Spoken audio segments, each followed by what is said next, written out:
Hello नमस्कार दोस्तों, स्वागत है आप सभी का। आज हमारे साथ हैं मौजूद एमपी टेट वर्ग 3 में सिलेक्टेड पूर्णिमा जी और आपको ये बताएंगी अपनी जर्नी के बारे में। तो सबसे पहले मैम आप थोड़ा सा अपने बारे में इंट्रोडक्शन दे दीजिए। नमस्ते।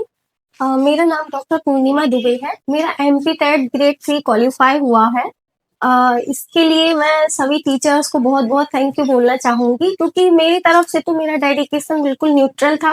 मैंने छोड़ ही दिया था कि मुझे जॉब नहीं करना। बट महिंद्रा जॉइन करने के बाद जो टीचर्स ने मुझे मोटिवेट किया, जो देखा कि यहाँ पर सभी की कैसे जॉब लग रही है, जॉब लगने के बाद क्या लाइफ होती, मुझे जो सामने एक खड़ा रहता है मोटिवेट करने के लिए, उसमें मुझे फ्यूचर दिखा। वो मुझे कहीं न कहीं अचीव करना था। वो चीज़ मुझे महिंद्रा में आके मिली है।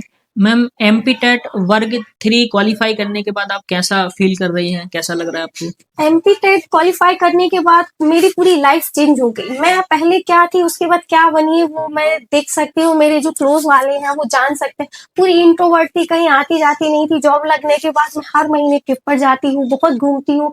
एक तो लोग रास्ता छोड़ देते हैं कि अरे मैडम आई है, रास्ता मैम के लिए छोड़ो। और एक अलग ही लाइफ होती है जॉब लगने के बाद हाँ, तो। जो गाँव में रिस्पेक्ट मिलती है वो टीचर्स के जी, लिए जी वैल्यू है सर। जो अलग रहती है। जी। मैम एमपी टेट वर्ग 3 की आपने तैयारी कब शुरू की थी? किस साल में और कहाँ से पढ़ा था आपने?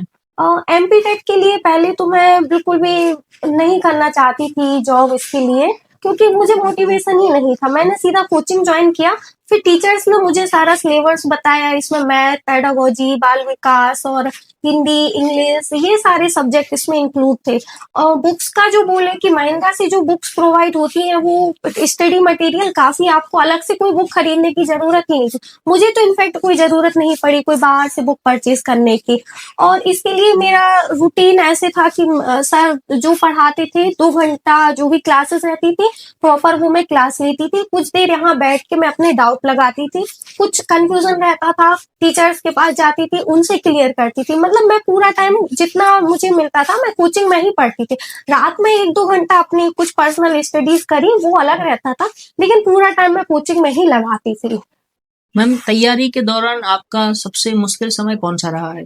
सबसे मुश्किल जो टाइम था मोटिवेशन, कि पढ़ाई के लिए सब था, स्टडी मटेरियल था, कोचिंग थी, सब था, लेकिन जो अंदर से एक मोटिवेशन आता है कि करना है, वो चीज़ नहीं थी। वो चीज़ मुझे महिंद्रा में ही आकर मिली है। जो टीचर्स ने मोटिवेट किया है ना, वो कोई नहीं कर सकता। इनफैक्ट है कि फैमिली वाले मोटिवेट करते हैं, पर टीचर्स का मोटिवेशन करना, वो एक अलग ही हो जाता है। सबसे बेस्ट चीज़ मोटिवेशन ही लगा मुझे। मैम कभी ऐसा लगा आपको कि मुझे अब छोड़ देना चाहिए, अब मेरे से नहीं हो रहा हो, ऐसा कभी हाँ, आया टाइम? हाँ, ये तो कई बार लगा कि नहीं अब नहीं होगा। इनफैक्ट जब मैथ सब्जेक्ट आता था तब डर लगता था कि नहीं ये नहीं करना है। डाउट्स आते थे पर वो समझ में नहीं आता था कि हार मान जाते थे कैसे करना है। पर जो डाउट्स रहते थे वो सर के पास लेकर जाते थे, सर उसको इतनी ईज़िली टैकल कर देते, फिर लगता था नहीं ये तो बहुत ईज़ी है, आराम से हो जाएगा। तो धीरे-धीरे मैथ का जो डर था वो भी खत्म हो गया। मैम एक स्टूडेंट का सवाल रहता है कि मैं रोज लगभग कितने घंटे पढ़ाई करूं या आप कितने घंटे पढ़ाई करती थी जिससे बच्चे का एग्जाम निकल जाए? कि घंटे मैटर नहीं करते अच्छा। कि कितने घंटे पढ़ाई कर रहे हैं। आप कुछ घंटे दे रहे हैं, वो भी फ़ोकस के साथ दीजिए। टारगेट बनाइए उसमें कंसिस्टेंसी कि हाँ, इतना आपको कंप्लीट करना है। टारगेट बनाकर रखिए कि आज ये टॉपिक कंप्लीट करना है, इससे रिलेटेड जो भी क्वेश्चंस है वो लगाने। मेन चीज़ है कंसिस्टेंसी बनाकर रखिए। क्लासेस बंक करना, तबीयत खराब हो जाना, ये कहीं न कहीं एक्सक्यूज़ है। आपकी अगर तबीयत खराब है, आप ऑनलाइन ही सही लेकिन आप एक टॉपिक कंप्लीट कर सकते हैं। लेकिन वो कंसिस्टेंसी आप बनाकर रखिए, लेटे-लेटे ही आप कुछ तो पढ़ ही सकते हैं। वो ज़रूरी है कंसिस्टेंसी बनाना। तो मैम मॉक टेस्ट और प्रीवियस ईयर जो क्वेश्चन होते हैं उनका क्या रोल रहा है, मॉक टेस्ट और पीवाईक्यू? कि टेस्ट सबसे ज़्यादा इम्पोर्टेंट है। आप जब तक क्वेश्चन नहीं लगाओगे, आपको नहीं पता चलेगा आप कितने लेवल में हो। आप जो पढ़ रहे हो, उससे रिलेटेड आप मॉक टेस्ट लगाओ, जो टेस्ट सीरीज़ है, वो लगाइए। प्रीवियस क्वेश्चन पेपर सॉल्व कीजिए, आपको पता चलेगा क्वेश्चन किस लेवल के आते हैं, आप किस लेवल तक पहुँच चुके हो। आप लगाएँगे, आपके सारे टेस्ट जो आपने लगाए हैं, आपने सारे क्वेश्चन सही किए, आपके अंदर ही मोटिवेशन आएगा कि अरे! ये तो मैंने कर लिया, मतलब मैं कुछ कर सकता हूँ।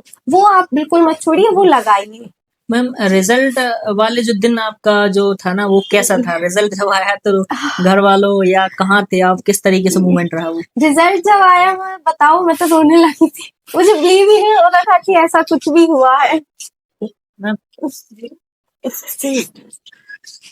मैम रिजल्ट के दिन जब रिजल्ट आया तो वो कैसा मूवमेंट था आपका मैम? सर रिजल्ट वाले दिन तो मैं सच बताऊं, मैं बहुत रोने लगी थी। जब रिजल्ट देखा तो लगा कि अब जितना स्ट्रगल था वो पूरा यहाँ पे सक्सेसफुल हो गया है। मतलब बहुत ही अच्छा मोमेंट था। इतने सारे मैसेज आए कॉन्ग्रेचुलेशन के, और फैमिली रिलेटिव्स घर पर आ रहे थे कि चलो इसकी फाइनली जॉब लग गई। मतलब एक जॉब लगना आज के टाइम पे इतनी बड़ी चीज होती है कि जो आप समझ सकते हो, जिसने ये मोमेंट झेला होगा, फेस किया होगा, वो जान सकता है कि कितना एक वो मोमेंट, मतलब वो वर्ड्स में नहीं एक्सप्लेन किया जा सकता। वो एक फीलिंग ही अलग होती है। घर वालों का रिएक्शन क्या था मैम? और फैमिली तो इतनी खुश थी, उन्हें लगा कि चलो अब सब हो गया। कि घर से एक लड़की का गवर्नमेंट जॉब में जाना उनके लिए भी बहुत प्राउड मोमेंट होता है कि इतनी साल उन्होंने भी जितना स्ट्रगल बच्चे करते हैं उससे कहीं ज्यादा स्ट्रगल पेरेंट्स करते हैं। फीस सबमिट करना, सुबह से उठना, उसके लिए इंतजाम करना उनके लिए थोड़ी सी बड़ी बात हो जाती है। तो फैमिली के लिए भी बहुत खुशी वाला ही मोमेंट रहा कि सब लोग आ रहे थे, मिठाइयाँ बांटी जा रही थी। मैम इस जर्नी में जो आपका फैमिली और टीचर्स है ना उनका क्या रोल रहा है? किसने आपको सपोर्ट किया? किस तरीके से आपका जर्नी में हेल्प मिली आपके लिए? सबसे पहले तो बोले कि स्टार्टिंग फैमिली ने थी कि जाओ जो होगा फिर देखा जाएगा, अभी कोचिंग तो ज्वाइन करो ऐसे करके। तो मैं बस ऐसे ही चली आई कि चलो देखते हैं आगे क्या भी होगा। यहाँ तो मैं महिंद्रा जब मैंने ज्वाइन की थी तो मैं थोड़ा सा ऐसे ही मजाक मजाक में आई थी कि 2 घंटे टाइम पास करने हैं। पर यहाँ आकर देखा कि मोटिवेशन ही अलग था। मैं सच बताऊं, मुझे जॉब करने का कोई भी इंटेंशन नहीं था, पर 1-2 दिन की क्लास के बाद लगा कि नहीं, पढ़ना है, इतना मोटिवेशन, मुझे भी कुछ अचीव करना है। वो चीज जो थी कहीं ना कहीं फैमिली की तरफ से 10% मोटिवेशन, तो जो 90% मोटिवेशन था वो टीचर्स से मिला। मतलब जो सरकमटेंस थे, जो कॉम्पिटिटर थे, उनकी तरफ से मोटिवेशन मिला है। तो 90% तो मैं जो क्रेडिट है वो महिंद्रा को देना चाहूंगी, टीचर्स को देना चाहूंगी। मैम अभी जो बच्चे तैयारी कर रहे हैं अभी जैसे जुलाई में है ना वर्ग 2 का पात्रता परीक्षा होना है ना? तो वर्ग 2 जो पात्रता परीक्षा है जो हमारे आसपास सागर के जो आसपास बच्चे हैं या सागर से जो है वर्ग डीएड किया हुआ है, ग्रेजुएशन है तो वर्ग 2 के लिए वो देंगे। उनके लिए आप क्या कहना चाहेंगे? किस तरीके से तैयारी करें? क्या उनके लिए बेस्ट रहेगा ज्वाइन करना या सेल्फ स्टडी या कुछ तरीके से ऐसा क्या गाइड करना देखिए, चाहिए? सेल्फ स्टडी इतना फोकस होके नहीं हो पाती। आप महिंद्रा तो आप ज्वाइन कीजिए, साथ में सेल्फ स्टडी कीजिए, वो एक अलग है। महिंद्रा ज्वाइन करने का रीजन ये है कि आपको आपके साथ वाले में कंपटीशन नजर आएगा। सेल्फ स्टडी में वो कंपटीशन नहीं आता। जब आपका साथ वाला किसी क्वेश्चन को सॉल्व कर लेता है, उसके अच्छे नंबर आते, तो अंदर एक फीलिंग आती है, जलन होती है कि नहीं, हमारे नंबर क्यों नहीं आए। वो कंपटीशन वाला फीलिंग आपके अंदर होनी चाहिए। और कंसिस्टेंसी कभी मत छोड़िए। कोई भी एग्जाम की तैयारी कर रहे हैं, अभी आपके पास इतना अच्छा ऑप्शन है, जुलाई में ही एग्जाम है, आपको इतना टाइम मिल रहा है, कंसिस्टेंसी बना के रखिए। मेरा तो 3 महीने में ही रिजल्ट आया, आपके पास तो 6-7 महीने का टाइम है। आप बिल्कुल प्रॉपर तैयारी कीजिए, इनफैक्ट आप तो टॉप कर सकते हैं, इतना टाइम है आपके पास, इतनी अच्छी जॉब अपॉर्चुनिटी मिल रही है आपके लिए। मैम अगर आप अपनी पूरी प्रिपरेशन को एक लाइन में बताना चाहें तो क्या कहेंगे? मोटिवेशन प्लस कंसिस्टेंसी, यही मैं कहूंगी कि दोनों चीजें ही रही हैं जो जिसने मेरी पढ़ाई को सक्सेसफुल बनाया। मोटिवेशन नहीं होगा, आप कंसिस्टेंसी बना के रखोगे तो नहीं चल पाएगा। दोनों इक्वली चाहिए, मोटिवेशन भी और कंसिस्टेंसी। मोटिवेशन आप भर लोगे लेकिन कंसिस्टेंसी नहीं होगी तो क्या होगा। पढ़ाई सभी करते हैं, इतने बच्चे सभी पढ़ाई करते हैं, किसी के पास मोटिवेशन नहीं है, कोई एक एग्जाम के बाद थक जाता है, नहीं देता है।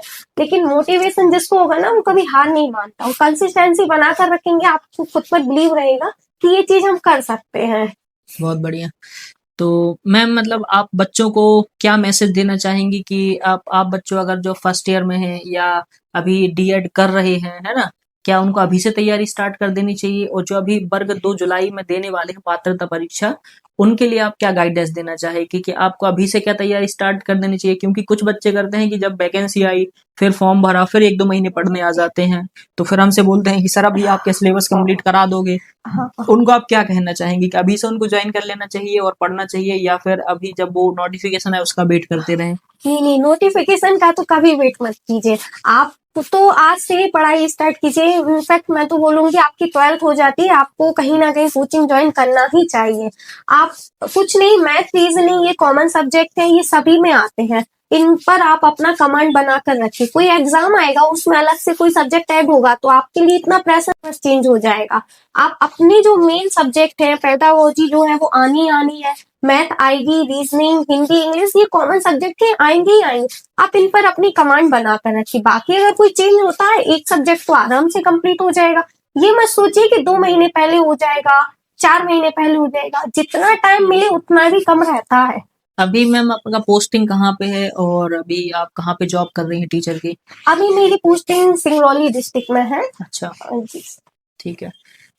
तो दोस्तों आप लोगों ने जैसे मैम के बारे में जाना, तो मैम ने देखिए उसमें रहती हुई डॉक्टरेट की उपाधि धारण की है और पीएचडी किया हुआ है उन्होंने। तो आप लोगों से मैं कहना चाहूंगा कि अगर आप लोग भी अपनी जर्नी को या अपने आप को अगर या सक्सेस को पाना चाहते हैं तो आप भी ज्वाइन कर सकते हैं और अपनी एक जो सक्सेस है उसको उड़ान दे सकते हैं।